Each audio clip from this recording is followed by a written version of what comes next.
Assalamualaikum warahmatullahi wabarakatuh. My name is Tetty Melliya. Here, I want to continue the presentation from the previous videos, and the materials is about authentic versus created materials.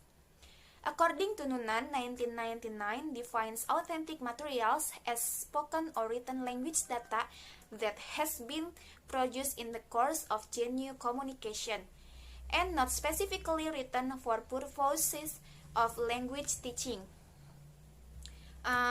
Authentic materials are of particular importance because they can help teach the students' culture. When students interact with these materials and understanding them, they feel a sense of pride that they really are accomplishing something useful outside of the class. It helps them to learn and understand more than just the language they are studying.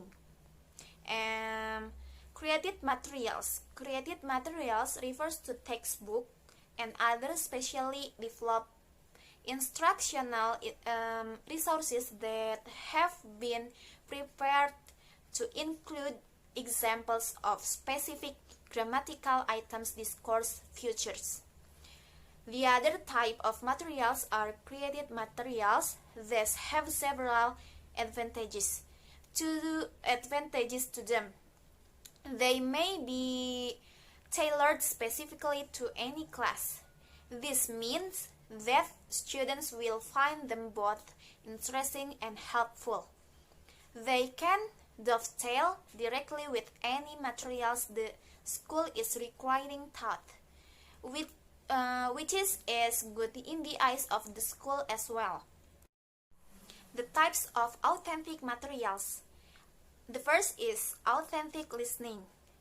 TV commercials, quiz shows, cartoons, news clips, comedy shows, movie, and so on.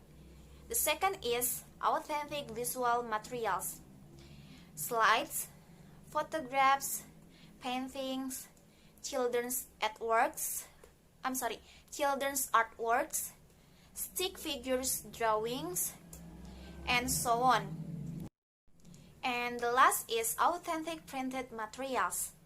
Newspaper, articles, movie advertisements, astrology, columns, sport reports, and so on.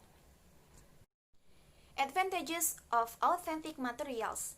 The first is they have a positive effect on learner motivation. The second is they provide authentic cultural information about the target language.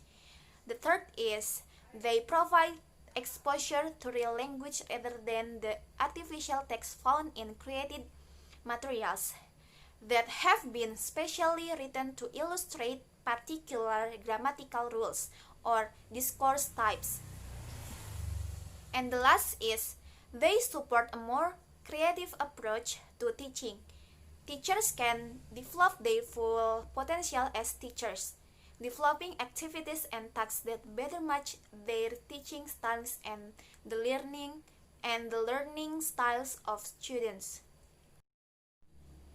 Critics of the use of authentic materials. The first is created materials can also be motivating for learners. The second is authentic materials often contain difficult language and unneeded vocabulary items.